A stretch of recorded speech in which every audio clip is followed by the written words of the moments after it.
Hello, everyone. Hello, Stand Up Delaware. It's 5 o'clock, Monday, June 8th. Gonna give you a few minutes. Lots again, every day, every single day. I'm not gonna talk about this today, but we are still working on our committee, which we have formed with teachers, educators, and also some wonderful medical professionals. I'll be talking to you about that later in the week, give you an update on that, but we're going to get into some more specifics today about our protests that are going on and our law enforcement. That's going to be the focus of our talk today. Hi, T. Thank you, T. Oh, she's so wonderful. She's one of our wonderful moderators, and we appreciate our team so much. So thank you again, team, and thank you, my sister, my Dee Dee, who's so wonderful. Thank you, guys. So I watched the Middletown protests yesterday, as you all have been watching many of these protests throughout the last few weeks, right? So I saw some great music. I saw some passionate folks, some hurting folks, heartfelt messages. It was a peaceful protest. So I was glad to see that, and we support their right to protest. We completely and 100% support that. Saw some great signs too. One that I really loved was spread love, not hate. Absolutely. That's exactly what we stand for here too. And then we heard speakers. And it went downhill from there. So we saw Carper came out first, unable to hold two words together. He made no sense. The crowd had little response. I actually felt really bad for the crowd because they were trying to be cordial, but it was embarrassing. And same with Coons. They were both so embarrassing. Bethany Hall Long, she is a blubbering fool who cannot speak to the public. It's been that way for years. Since I moved here 8 years ago, I've only known her to be a terrible public speaker. But she did reveal her true colors when she said that this wasn't about this was about equity and not equality. Did you guys catch that yesterday? Did you see that? Uh, she shocked the crowd. She completely lost the crowd. She doesn't get it. None of them get it. Did you catch Lisa Blunt in Rochester when she made the crowd repeat George Floyd? And then, George Floyd. Okay, we get it because that's why he was there. I mean, people are upset. People are sad. It's a tragedy that anyone should die unnecessarily as he did and cruelly as he did. But then she had them repeat George Smith, right? So she says, repeat this now, George Smith. And they're like, George, who is she talking about? They're like, who's George Smith? Who is George Smith? Well, he was allegedly lynched in 1903 in Delaware, 117 years ago. So she came straight from D.C., where they're pushing that word lynch. They're pushing it, folks.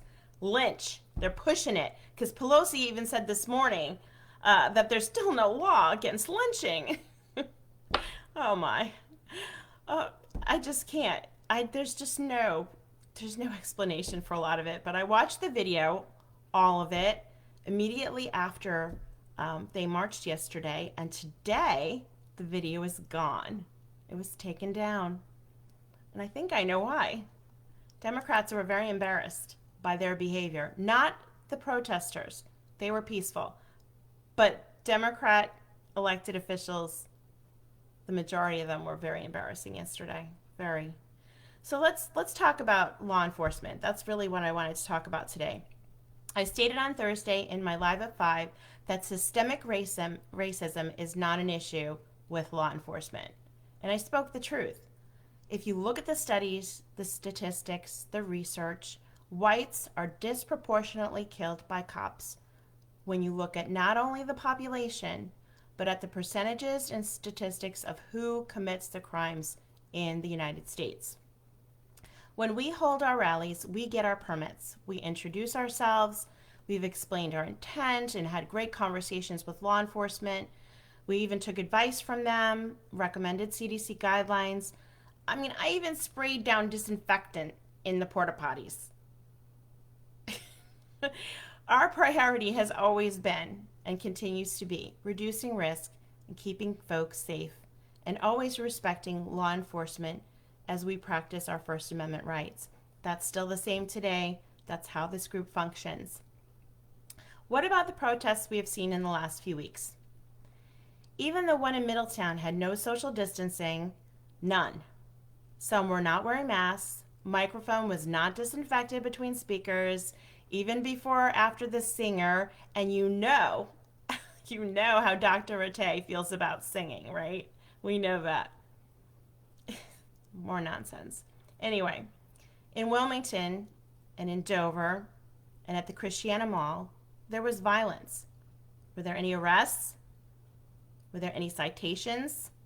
Any warnings? No. Whatever the rally or protest is for, why is any violence ever okay? I'm going to include in the comments of this video a picture. It is a picture of a Captain Whitemarsh taking a knee at a protest on the riverfront in Wilmington. This is the same man who, when this group tried to organize a protest for our youth baseball leagues, clearly stated that he would not support youth baseball tournament and clearly stated that arrests would be made of adults attending.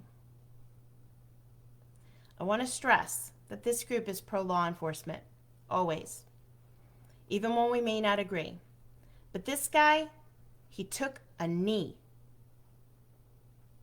after threatening us with arrests. This is something that is not done, taking a knee. It should never be done under any circumstances. It goes against policy, unity, hurts the morale of fellow officers and other law enforcement. It breaks the very code that they are trained with throughout their careers, and there is nothing wrong with that code. It should be upheld.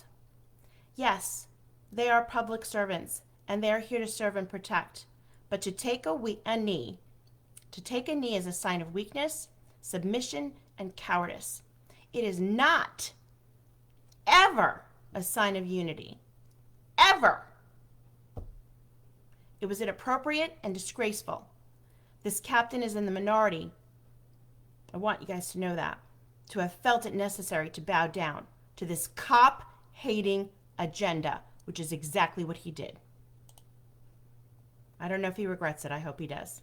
He owes his fellow law enforcement a sincere apology for that. There were many peaceful protesters in the last few weeks. I don't want to shed a bad light on the many who came out with good intentions and calls for peace. But bottles were thrown at our troopers. They were cursed and spit on. I have multiple sources from all over the state, including sources from the Delaware State Police.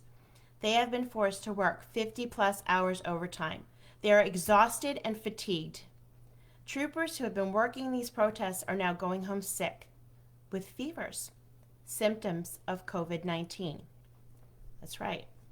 Yet the governor has not done contact tracing and is absolutely allowing for the restrictions placed on us as a group, Delawareans Against Excessive Quarantine, now known as Stand Up Delaware, to be completely waived for protesters who are protesting for other causes that in some way benefit, or at least he thinks they benefit, his agenda.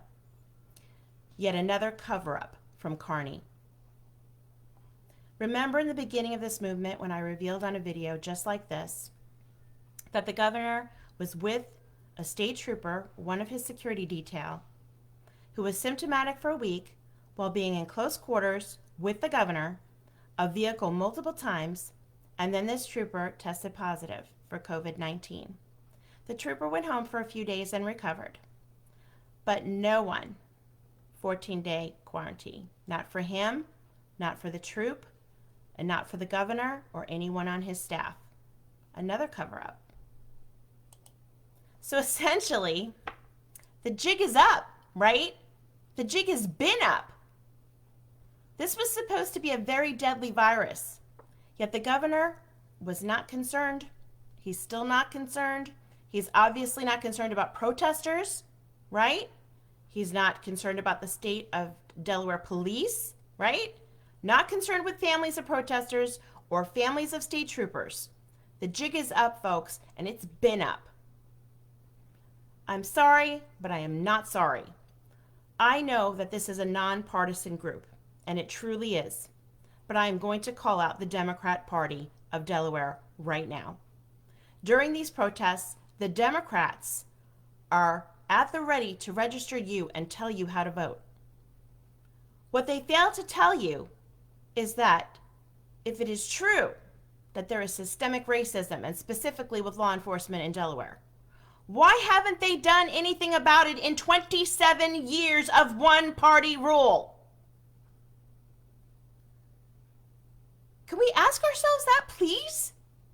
We have had one-party rule here 27 years, and now they're going to do something about what they perceive as a problem?